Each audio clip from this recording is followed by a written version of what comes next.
Bom dia, gente, tudo bom? Bem, nossa aula de hoje vai ser sobre padrões de beleza. Esse é o último assunto da unidade, da terceira unidade, portanto, é o nosso último assunto do ano letivo, tá? Então, a gente vai concluir, né, o nosso assunto de filosofia, fechando com esse assunto padrões de beleza. Nas aulas passadas, a gente já estava discutindo sobre a estética da arte, né? Como é que a beleza, como é que o conceito de beleza é construído dentro da sociedade. A gente começou a falar um pouco de arte, do mito da beleza, que nasce com os gregos, tá? Esse mito, ele é composto da tradição oral, né? Das histórias que eram contadas para o homem explicar coisas das quais eles não dominavam totalmente o conhecimento. Então, o mito era uma mistura de realidade com criação. A partir desses mitos, né, que foram criados pela cultura grega e posteriormente pela cultura romana, né, que foi aceito pela cultura romana, muito dos conceitos do que é o belo, né, foi adotado pela arte. E esse conceito do que é belo, né, da estética, ela termina desembarcando, ela termina influenciando a nossa construção sobre o que a gente acredita como sendo o belo físico do homem, né? A arte também influencia, né, o fato de esculturas, pintura, toda expressão artística, né, da época do Renascimento, principalmente, se baseava nesses mitos, né, sobre a beleza, sobre os padrões estéticos que eram vigentes da época. Não é à toa que o corpo masculino, né, aquele corpo do soldado, aquele corpo que era musculoso, forte, que era também um padrão da época, de que esse padrão termina refletindo até hoje na nossa cultura. Bem, eu queria conversar com vocês sobre esse assunto que certamente vocês já devem ter ouvido nas redes sociais. Gente, discutir os padrões não é algo novo, tá? É algo muito antigo. Inclusive, os filósofos já conversavam sobre essa questão. O que é o padrão de beleza, né? O que são os padrões estéticos? O que é o belo? O que é a verdade? Tudo isso são conceitos filosóficos. Todas as perguntas, a filosofia se debruça sobre elas, né, para discutir e entender, né, de que forma que o homem construiu esses ideais. A gente sabe que em cada sociedade existe um padrão estético. E quando eu estou falando de estética, eu estou agora generalizando. Estou falando de arte e estou falando também do homem, da representação do homem. Por exemplo, no continente africano, é comum que em cada país exista um padrão de beleza diferente. Então, tem algumas culturas onde um pescoço longo é um padrão de beleza. Em outras, né, que eles fazem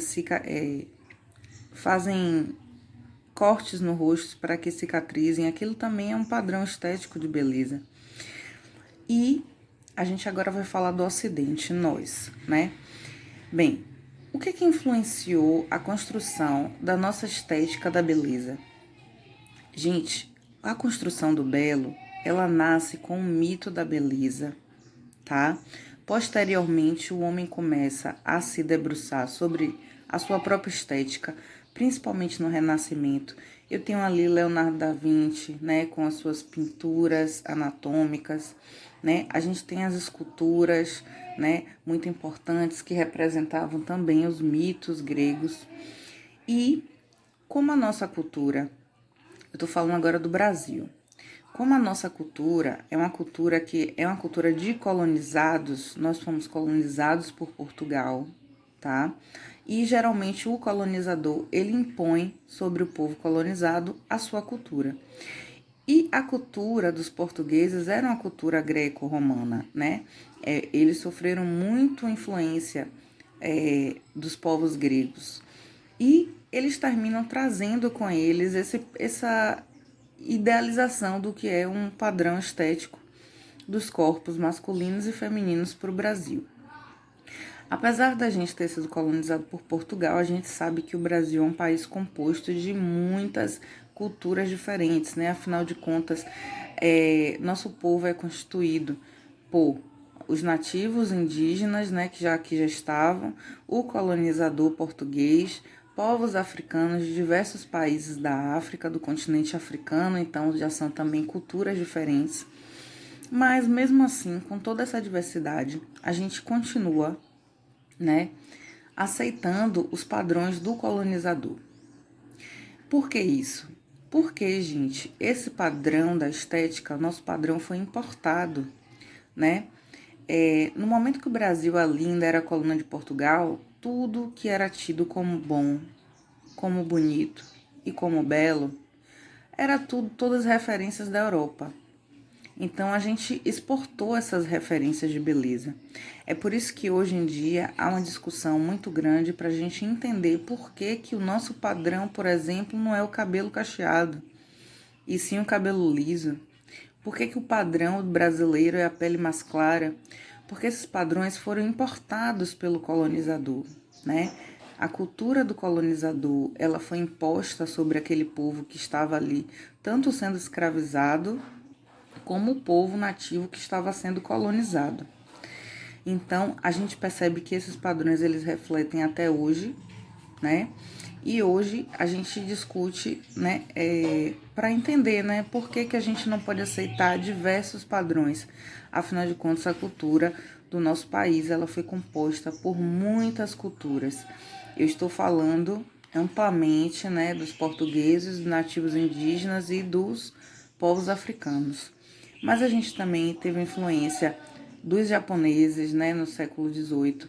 A gente também teve os árabes, os holandeses e franceses no Nordeste. Então, é um mix, né, de influências. E esses padrões, eles terminam, a gente termina tendo como um padrão a diversidade, a própria diversidade é um padrão brasileiro. Mas ainda assim a gente se depara, né, com esses questionamentos. Então, para vocês entenderem, os padrões de beleza, eles nascem com o mito da beleza, com aquelas histórias, né, que eram contadas sobre os deuses gregos, que a cultura grega depois se expande através do Império Romano. Esse Império Romano, gente, ele domina ali toda a Europa, tá? E termina influenciando a cultura de vários países da Europa, inclusive do nosso colonizador, que foi Portugal. Tá bom? Então, para encerrar nossa aula, eu quero deixar aqui uma pergunta para vocês, porque a filosofia ela é mais composta por perguntas do que por respostas, tá? A filosofia ela sempre se debruça para a gente, através dos questionamentos, buscar entender a vida. Então, o que é a beleza para vocês, né? O que é que vocês consideram como belo, né? Existe realmente um padrão? O padrão, o seu padrão que você adota é um padrão de outra pessoa ou é um padrão criado por você mesmo? Tem aí várias perguntas para vocês responderem. Gente, eu vou ficando por aqui. Até a nossa próxima aula, que vai ser uma aula de revisão para a gente falar de tudo isso que a gente vem falando ao longo da unidade, tá bom? Vou ficando por aqui, então. Um grande abraço para vocês e bom estudo.